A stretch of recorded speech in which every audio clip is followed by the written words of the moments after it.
Alors, la pratique des activités physiques de manière structurée dans le monde des sapeurs-pompiers, on a eu une première approche début 19e, aux alentours de 1918, quand les premiers corps constitués de sapeurs-pompiers ont été formés. Donc c'était les pompiers de Paris à l'époque. Et cette première partie de leur histoire, les activités physiques, c'était essentiellement de la gymnastique. Donc la pratique permettait d'habituer le plus possible les soldats du feu à ce qu'ils allaient rencontrer en protégeant Paris. Et notamment la fameuse planche à rétablissement sur laquelle les pompiers de Paris de manière traditionnelle se rétablissent chaque matin, est apparue dans les casernes en 1895. Voilà, donc ça c'était vraiment le 19e, le temps de la gymnastique. À partir du début 20e siècle, il y a un officier de marine qui a fait évoluer les pratiques, qui s'appelait Georges Hébert, qui était passionné d'entraînement physique et qui a développé ce qu'il a appelé la méthode naturelle. Donc la méthode naturelle, Georges Hébert avait identifié que les activités physiques se décomposaient en 8 mouvements, 8 types de mouvements fondamentaux. Alors le grimper, le lancer, la natation. Et il en avait établi une méthode d'entraînement qui va jusqu'à nos jours, puisque c'est ce qui va donner aujourd'hui les parcours de santé. Les parcours de santé sont un héritage de Georges Hébert, début 20e. Vous voyez, il y a cet entraînement assez rustique où on court d'agrès en agrès et puis avec des mouvements assez naturels, assez rustiques. Et c'est une méthode qui va se diffuser dans le monde des pompiers, cette méthode naturelle, et qui va constituer l'essentiel de la préparation physique des sapeurs-pompiers, comme des militaires d'ailleurs, tout au long de la première partie du XXe siècle.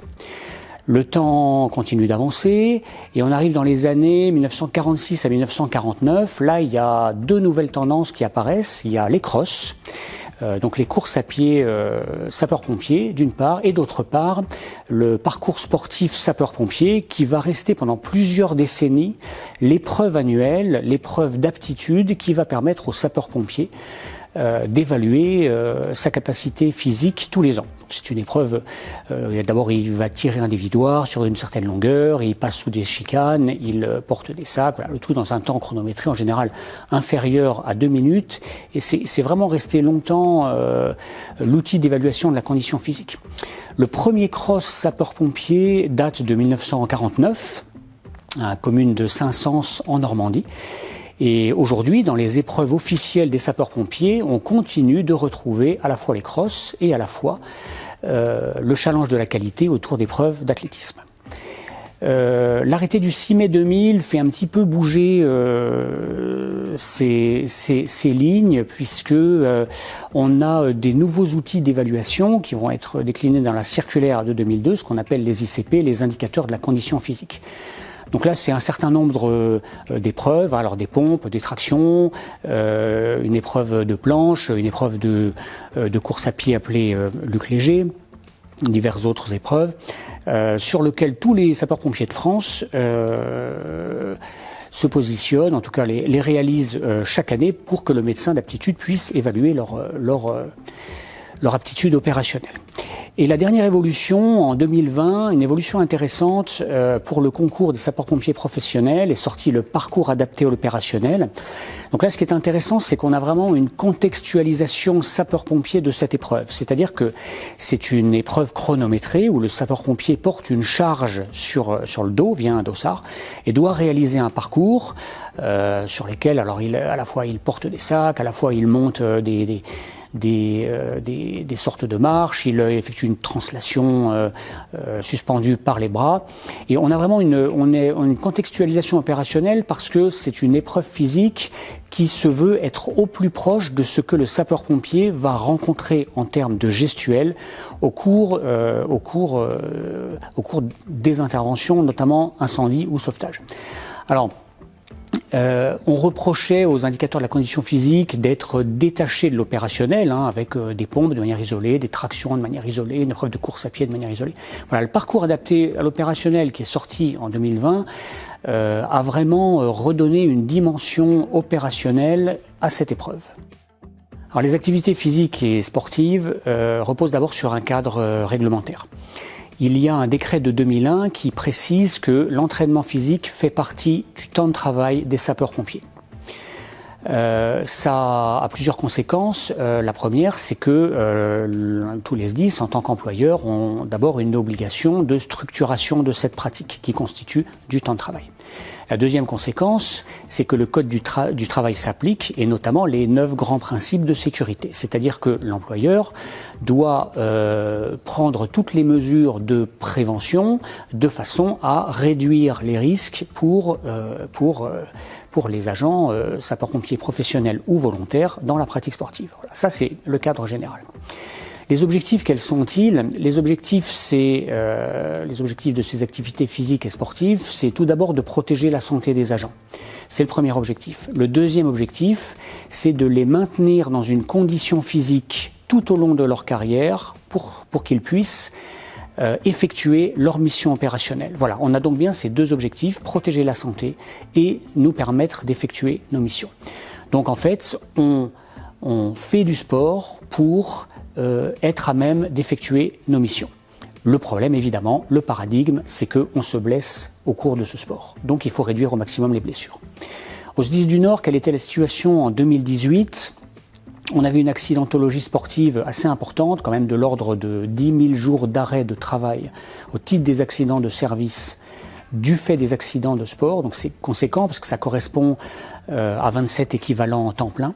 Et surtout, de manière significative, 66% des jours d'arrêt étaient dus au football. Donc de façon à avoir des résultats, c'est pas compliqué, il faut travailler sur le football. Parce que le football, c'est 66% de notre problème. Alors tous les SDIS sont confrontés à cette problématique. Alors pourquoi le football? C'est un sport populaire, c'est un sport facile à réaliser. Le problème, c'est que dans le monde des pompiers, les conditions de la pratique sont blessantes. C'est-à-dire que les collègues jouent trop longtemps, ils jouent trop souvent. Souvent, ils jouent dans des gymnases, donc ce sont des jeux très rapides. Ils n'ont pas toujours les bonnes chaussures. Il y a des différences de niveau entre des collègues qui jouent en club et des collègues qui sont débutants. Donc tout ça occasionne des accidents. D'ailleurs, 70% des jours d'arrêt concernent le membre inférieur, essentiellement la cheville et le genou.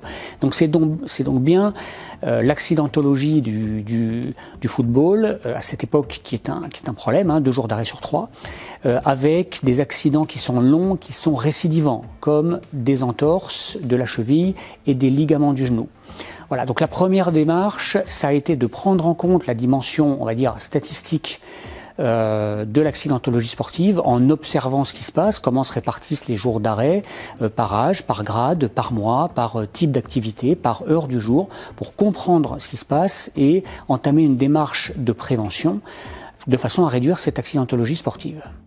La démarche de maîtrise et de réduction de l'accidentologie sportive au SDIS 59 s'est faite conjointement et de manière transversale. Donc on a été différents services à y participer et c'était un des objectifs que la direction avait donné de réduire l'accidentologie sportive. Donc le sujet a été travaillé en lien à la fois avec le groupement formation et le service préparation à l'activité opérationnelle, à la fois avec le groupement santé et sécurité en service et à la fois avec nos médecins du pôle santé et secours médicalisé qui effectuent toutes les visites médicales d'aptitude et qui voient donc les agents au quotidien ainsi que leurs blessures. En 2019, le directeur départemental a signé un plan de prévention de l'accidentologie sportive qui édictait un certain nombre de règles qui visaient à structurer la pratique en vue de réduire les accidents.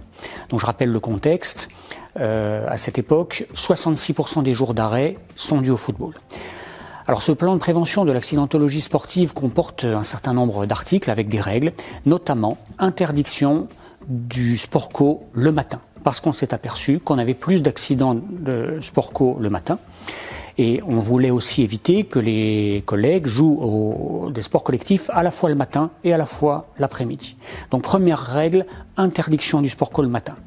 Deuxième règle, limitation des séances à 1 heure maximale. On voit que c'est dans la durée, quand ça devient trop long, que les collègues se blessent. Donc ça vise à éviter ça. Également, encadrement obligatoire des séances de sport par un moniteur de sport, ce qu'on appelle chez nous des EAP, encadrant des activités physiques. Voilà, un certain nombre de règles qui sont publiées, qui sont portées à la connaissance des personnels et qui sont surtout expliquées. On tâche d'y donner du sens, on cherche à faire de la pédagogie, vraiment à le contextualiser, de façon à ce que d'abord tout le monde en ait connaissance et ensuite à ce qu'elles soient appliquées. Alors sortir des règles, c'est assez facile, le problème c'est leur application. Et notre volonté à l'époque, c'était en aucun cas de ne laisser s'établir des règles dont on ne suivrait pas le respect. Notamment, et depuis cette date, à chaque fois qu'on a un accident de sport-co le matin, alors que le sport-co est interdit le matin, quand on a un accident qui est déclaré, on rentre en contact avec le chef de centre pour lui rappeler cette règle et lui rappeler que c'est un accident qui n'aurait pas dû avoir lieu. Alors, on a introduit un critère de dérogation parce qu'on sait qu'il y a certaines casernes qui, à la marge, exceptionnellement, n'ont pas d'autre possibilité que tel ou tel jour pratiquer le sport-co le matin, mais ça doit vraiment rester une exception. C'est-à-dire que les règles qu'on a sorties dans ce plan de prévention, on les monitore, on les surveille et chaque écart fait l'objet d'un rappel à l'ordre. Voilà, globalement, ça fonctionne bien. Les règles, c'est une chose, la pédagogie et proposer des alternatives, ça nous a aussi semblé nécessaire. On a développé quelque chose qui s'appelle la séance du jour, et la séance du jour sur l'intranet, tous les lundis et tous les jeudis, on met une séance clé en main pour tous les pompiers de l'établissement. Alors pourquoi lundi et jeudi ? Parce qu'étant donné que c'est en 3 équipes, ça permet à l'équipe du lundi, qui sera de nouveau de garde le jeudi, de réaliser la séance et ensuite d'avoir une nouvelle séance le jeudi. Voilà. Et ces séances, elles sont organisées de manière à limiter les facteurs accidentogènes. Par exemple, tous les lundis, c'est cardio, c'est plutôt cardio. Alors, le cardio, c'est ingrat, mais c'est la base de la santé. Et le jeudi, ça va plutôt être gainage, abdos, force bras, force jambes. Voilà, donc on a à la fois des règles qui prescrivent des mesures et en même temps, on propose des alternatives au travers de la séance du jour. Une séance toujours différente, clé en main, avec l'échauffement, avec le corps de séance, qui vise à proposer à nos collègues sapeurs-pompiers une séance qui correspond bien à la préparation opérationnelle que l'on souhaite.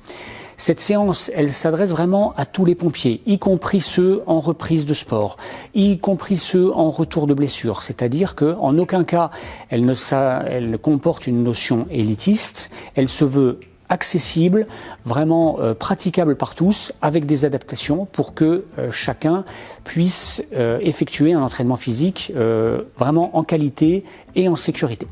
Parallèlement, évidemment, on a eu d'autres démarches. On essaye d'intervenir au maximum dans les réunions de chefs de centre pour en discuter avec eux.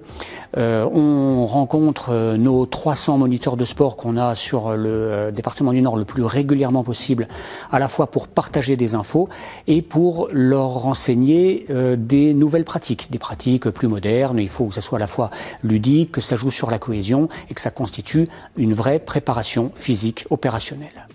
Alors on a eu des résultats assez rapidement à partir du moment où ce plan de prévention de l'accidentologie sportive a été mis en œuvre. On a un recul maintenant de 3 ans. Si je prends les derniers chiffres de cette année 2022, le nombre de jours d'arrêt de travail en accident de service dû aux activités physiques et sportives a baissé de 42% par rapport à la même période de l'année dernière. Voilà.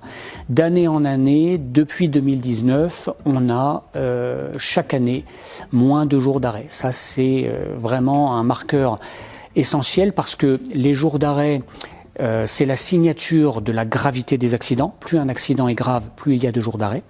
Et ensuite, c'est l'impact sur nos potentiels opérationnels journaliers. C'est-à-dire que les jours d'arrêt, ce sont des pompiers qui ne sont pas capables d'être en caserne pour effectuer nos missions de secours. Ça veut dire que ça génère soit du sous-effectif, soit la sursollicitation de leurs collègues. Donc les jours d'arrêt, c'est vraiment l'indicateur essentiel sur lequel nous avons travaillé. La part du foot, pour mémoire, 66% des jours d'arrêt en 2018, là en 2022, elle est à 15%. Ça veut dire qu'on a diminué par 4 la part du foot dans les jours d'arrêt. Alors il y a quelques effets de bord, il y a quelques biais, notamment au moment du Covid, le foot, les sports co ont été interdits pour deux raisons. D'abord éviter les cas contacts et ensuite éviter les accidents dus au sport, alors qu'on avait déjà beaucoup de collègues soit isolés du fait du Covid, soit isolés du fait d'être cas contact Covid. Donc on ne pouvait pas se permettre en plus d'avoir des accidents de sport. Avec cette période Covid, les collègues ont beaucoup moins joué au foot, du fait que qu'on l'a interdit d'ailleurs pendant plusieurs mois. Donc en conséquence, ils ont plus couru, ils ont plus fait de course à pied. Donc il en a résulté mécaniquement un petit peu plus d'accidents de course à pied. Voilà. Donc on a quelques biais du fait du Covid, mais globalement, l'accidentologie du foot a vraiment réduit, à la fois en quantité et à la fois en proportion. Ça veut dire que les collègues jouent moins, jouent des jeux moins engagés, jouent moins fort, jouent moins longtemps, jouent moins souvent, jouent plus raisonnablement. L'option d'interdire le foot se réfléchit. La valeur ajoutée du foot dans la préparation physique opérationnelle des sapeurs-pompiers est largement discutable. C'est pas la position qu'on a prise au SDIS du Nord. Plutôt que d'interdire le foot, on a choisi de responsabiliser les collègues. Ça fonctionne et tant que ça fonctionne, on continuera de faire comme ça. On fait appel à leur bon sens, on fait appel à leur responsabilité, on fait appel à leur sens adulte. Le but, c'est ni de les punir, ni de les infantiliser, c'est de leur faire prendre conscience de la problématique, qu'ils sont les premiers acteurs de leur santé, qu'ils sont responsables de leurs conditions physiques et de leur capacité à être en caserne le matin et pas blessés parce qu'ils ont trop joué au foot. On a voulu avoir ce discours et ça a fonctionné. L'arrêt moyen a réduit en durée. Il reste aujourd'hui aux alentours de 34 jours, mais il a régressé de 10 jours. Ça veut dire que les collègues s'arrêtent moins longtemps. Les prolongations ont perdu 10 points, c'est-à-dire que le nombre d'accidents qui faisaient l'objet d'une prolongation de l'arrêt de travail ont également diminué de 10 points. Donc tous nos indicateurs évoluent favorablement suite à ces mesures que l'on a prises. Ces mesures ont été bien perçues par nos collègues en unité opérationnelle. Elles ont été expliquées à la fois dans un premier temps auprès des instances et ensuite on va le plus possible dans les casernes pour porter la bonne parole, les expliquer et y donner du sens. Il faut comprendre que un accident sérieux, que ce soit une entorse ou un ligament abîmé, ça ne fait plaisir à personne et avant tout pas à l'agent concerné qui va être gêné dans sa vie perso, qui pourra pas conduire, ça va être un genou éventuellement qui va mal vieillir. Donc en fait, on n'a pas de collègue qui est contre la réduction de l'accidentologie sportive. Après, c'est sur notre capacité à y donner du sens et à être pédagogique et à rester équilibré. Voilà. Donc globalement, les collègues adhèrent au projet, ils en comprennent les enjeux, ils en acceptent l'application des règles parce que on fait appel à leur bon sens, on fait appel à leur responsabilisation, on fait appel à leur sens adulte plutôt que les infantiliser ou leur interdire. Voilà. On considère qu'ils sont les premiers acteurs de leur santé, que leur santé leur appartient, que leur potentiel opérationnel leur appartient, que leur capacité à partir en intervention leur appartient et que le fait de vieillir en bonne santé, avec des genoux les moins abîmés possibles et pareil pour les chevilles, c'est leur intérêt. Et le message passe bien. Après, quand on écoute les casernes, l'évolution sociétale, on peut l'observer sur les événements qu'ils organisent. On a des casernes qui organisent des événements sportifs. Alors c'est très intéressant parce que à voir ce qu'ils organisent, on voit l'air du temps.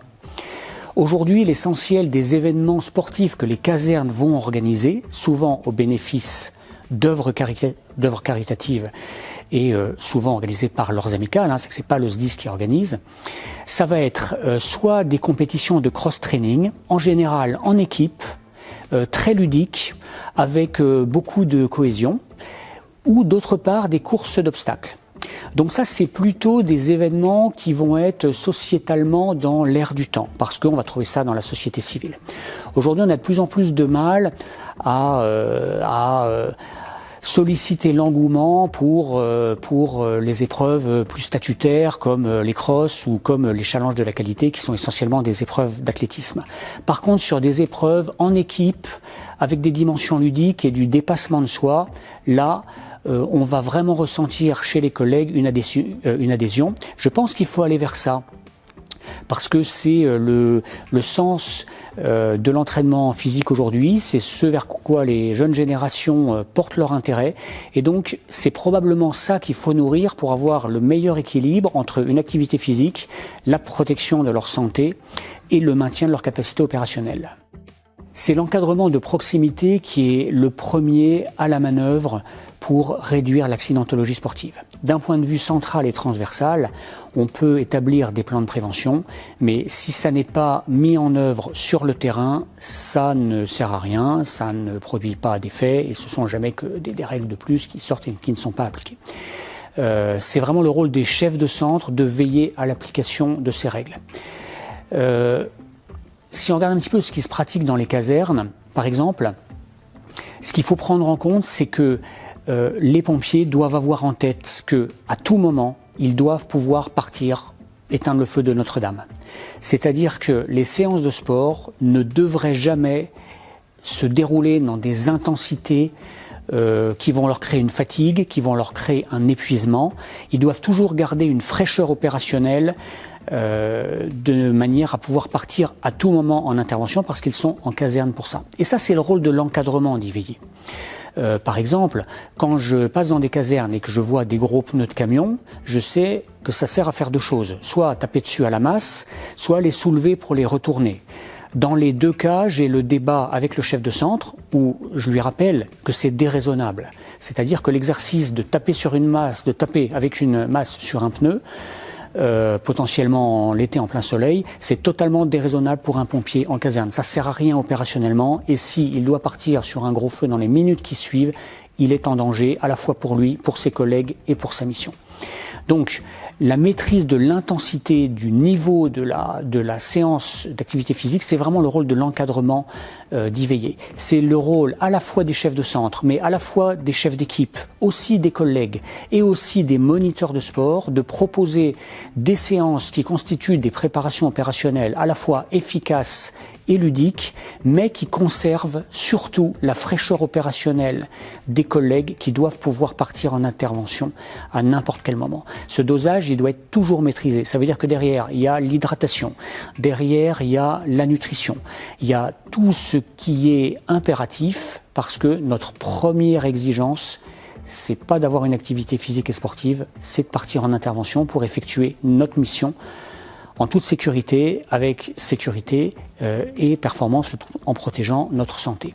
Donc ça, c'est vraiment le rôle au quotidien de l'encadrement, de passer les messages, de surveiller les pratiques, de rappeler à l'ordre, de participer aux séances de sport avec les collègues des casernes de façon à vivre avec eux, de trouver des séances ludiques qui jouent sur la cohésion, qui permettent à chacun de bouger à son niveau, parce que les niveaux sont forcément différents, et vraiment de réguler tout ça. C'est vraiment l'encadrement de proximité qui est à la manœuvre pour que la réduction de l'accidentologie sportive soit opérante. Dans 5 à 10 ans, les évolutions de la pratique sportive des sapeurs-pompiers va probablement se faire au travers d'entraînements sportifs de plus en plus contextualisés, de plus en plus connectés à l'opérationnel. L'idée de la préparation physique qui vise à la fois à protéger la santé de nos collègues et à effectuer nos missions, c'est que ça soit le plus en lien possible avec la gestuelle et les schémas moteurs que l'on rencontre en intervention, c'est-à-dire porter des charges, monter des escaliers avec des charges, avoir des efforts de type cardio, avoir des exercices de type fractionné qui vont exiger chez nous des capacités de récupération. Voilà. C'est en contextualisant par rapport à l'intervention, nos entraînements physiques, qu'on aura la meilleure préparation physique opérationnelle. Au SDIS 59, on a développé une méthode qui s'appelle l'EPOSP. Entraînement physique, opérationnel et sportif du sapeur-pompier. C'est une pyramide où chaque étage soutient l'étage du dessus. L'étage le plus bas, le plus fondamental, c'est le sommeil, c'est la capacité à récupérer. Vient se poser dessus la nutrition et l'hydratation. C'est la capacité à amener aux cellules des nutriments et de l'eau. Va venir ensuite se poser par-dessus les exercices de type cardio, le vélo, la course à pied, la corde à sauter, le rameur. C'est la capacité à amener aux cellules de l'oxygène. Va venir ensuite se poser dessus la gymnastique, le travail en poids de corps, le gainage, qui va être la capacité de transmettre une force au travers de nos différents segments musculaires. Enfin vont venir se poser au-dessus la musculation, tous les exercices de manipulation de fonte qui vont être la capacité à déplacer une charge externe. Et enfin, le sommet de la pyramide, c'est le geste professionnel, c'est-à-dire soulever un brancard, tirer un dévidoir, monter un escalier avec des tuyaux, parce que dans le fond, c'est vers ça que converge notre pyramide. Et les volumes de nos différents types d'exercices doivent correspondre aux étages de la pyramide, de façon à soutenir au mieux cet objectif qui est effectuer ce geste professionnel en protégeant notre santé et avec performance. Alors la meilleure préparation physique pour les sapeurs-pompiers aujourd'hui, c'est probablement le cross-training. Donc parce que ça va être des exercices différents qui vont mêler du cardio, de la force et qui vont être au plus proche de ce qu'on va rencontrer en intervention. Attention, on assiste à des dérives, notamment des exercices ou des séances comportant beaucoup trop d'intensité en caserne, ce qui risque d'impacter la fraîcheur opérationnelle des collègues et leur capacité à partir en intervention. Parallèlement à la préparation physique, il ne faut pas négliger tout ce qui est mental. Les techniques d'optimisation du potentiel, c'est un ensemble d'outils qu'on met en œuvre, qu'on déploie actuellement au SDIS 59, qui vont permettre de faire acquérir aux collègues, au cours d'une formation assez courte, des connaissances, des capacités liées à la récupération, liées à la concentration, liées à l'apprentissage, liées à la capacité à se reposer. Voilà. Le troisième volet du triptyque, c'est la préparation technique. C'est notre matériel et sa mise en œuvre. Et c'est bien ces trois dimensions, c'est-à-dire la préparation physique, la préparation mentale et la préparation technique, qui, une fois assemblées dans un système qui fonctionne de manière homogène, va permettre d'avoir une qualité de fonctionnement opérationnel. Alors le sapeur-pompier volontaire est pris dans un système où il a un certain nombre de contraintes. Il a d'abord son métier principal. Ensuite, il a sa famille, il a ses loisirs et enfin, il a son activité de sapeur-pompier volontaire sur lequel on va le solliciter à la fois pour des gardes éventuellement, à la fois pour des astreintes et en tout cas pour des formations. Donc l'organisation de son temps constitue un enjeu pour lui. Néanmoins, comme tout sapeur-pompier, il est amené à intervenir et éventuellement dans des conditions difficiles. C'est donc une obligation pour lui de prendre soin de sa santé, de l'entretenir et d'entretenir sa condition physique au mieux de son organisation par rapport à toutes ces contraintes qui pèsent sur lui. Je rappelle que la recommandation de l'OMS qui s'applique à chacun de nous, c'est quand même 30 minutes d'activité physique par jour pour être en bonne santé. Au SDIS 59, pour faciliter l'accès à la préparation physique pour les sapeurs-pompiers, on a deux outils. Le premier, c'est la séance du jour, cette séance de sport clé en main qu'on met sur l'intranet. Toutes nos séances durent moins de 30 minutes. L'idée, c'est qu'en 30 minutes, vous ayez une ou deux ou trois fois par semaine un entraînement clé en main, varié, qui prenne soin de votre santé et de votre capacité opérationnelle. On a également développé un guide pour les toutes petites casernes, les casernes qui n'ont qu'un camion incendie. Elles n'ont pas toujours de salle de sport. Donc l'accès à une structure sportive pour les pompiers volontaires, quand ils sont dans une toute petite caserne où il n'y a qu'un camion incendie, c'est pas toujours facile. Alors le guide qu'on leur a développé, c'est justement d'organiser des séances de sport avec ce qu'il y a dans un camion incendie.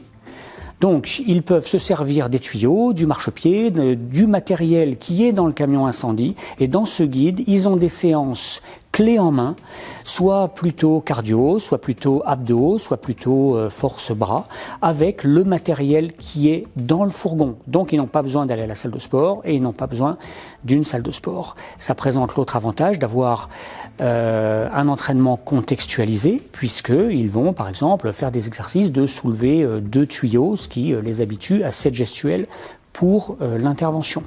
On est donc au plus proche de leur domicile, puisque c'est leur caserne. On est au plus proche d'un matériel accessible, celui de leur fourgon, avec des séances clés en main, protectrices de leur santé, qui ne constituent pas de danger et qui leur permet, en tant que pompiers volontaires, d'avoir une préparation physique opérationnelle.